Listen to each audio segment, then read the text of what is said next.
Hi Nancy, this is Professor Evans with feedback on your essay to the rhetorical analysis.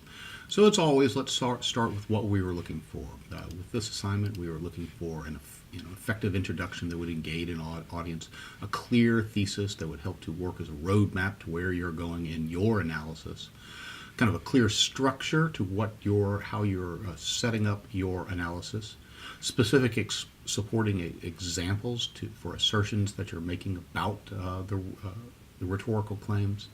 Just a fairly limited view, generally one or two rhetoric elements rather than a whole lot, so you can give us some depth.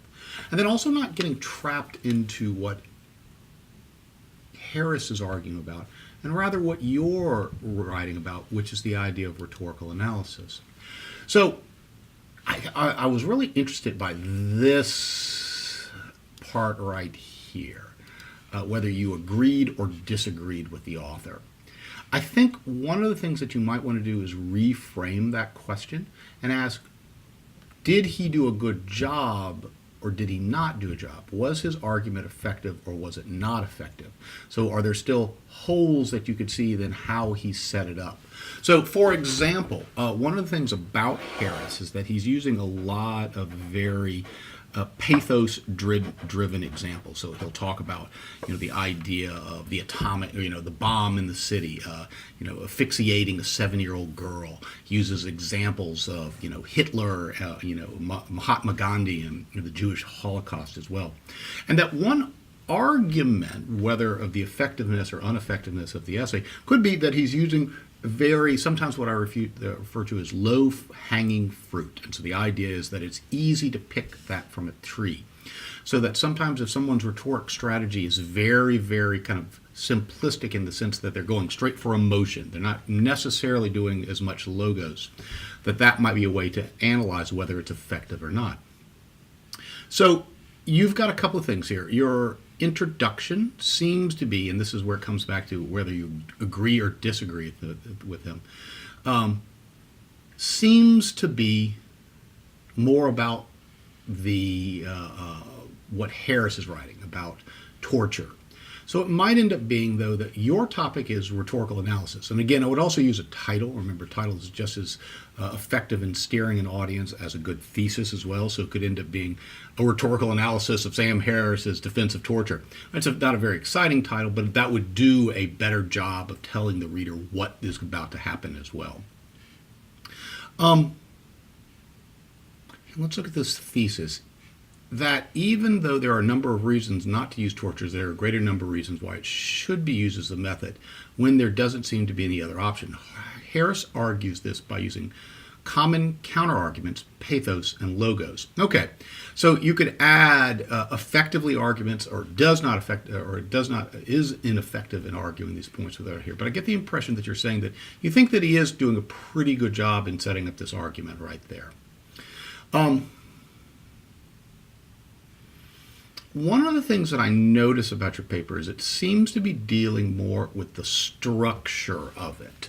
So that a lot of times if you're looking at logos, you're looking at kind of big points about the essay. Where does he start in the essay? What is he trying to do specifically in the essay?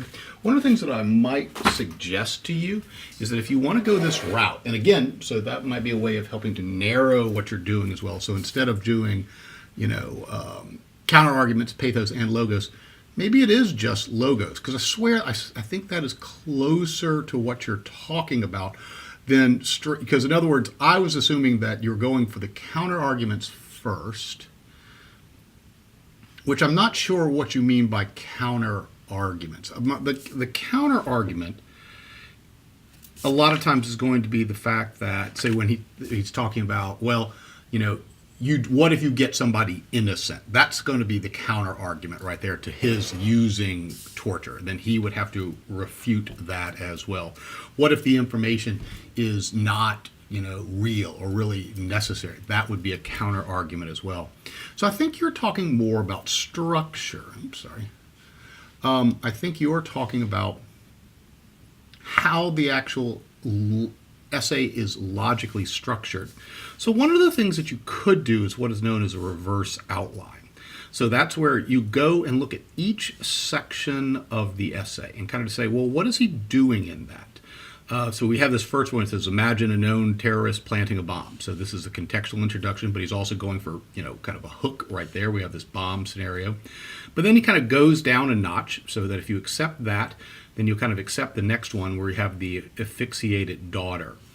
And then he ends up saying, he kind of sets his thesis here. He says, I'm one of the few people I know who has argued in print that torture may be ethically necessary on our war on terror. So he's kind of setting up his position, his ethos. So I'm suggesting that you might go, if you want to go the route of logos, literally talk about how does he structure his argument and what's the order of it. And that might be an interesting way to kind of unpack this. I think you're doing a good job of pulling out some quotes, but I got the impression that that was another big thing, was that the organization, the overall organization, seems to be a little muddled. I wasn't quite sure what you were trying to do. My advice then would be to think about this idea of effective, not effective for the thesis. Think about it as your introduction. How can you tie it to rhetoric rather than to torture? Maybe focus on just one, because you seem to be in the paper talking more about logos than you do about pathos.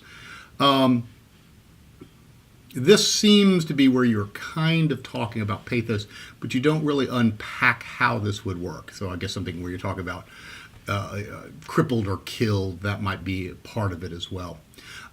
But I would get the idea is focus on logos. I think you could do something interesting in that. Maybe play with this idea of the reverse outline and see if you could restructure the essay kind of based, thinking about how he's moving through the argument. All right, I hope this was helpful.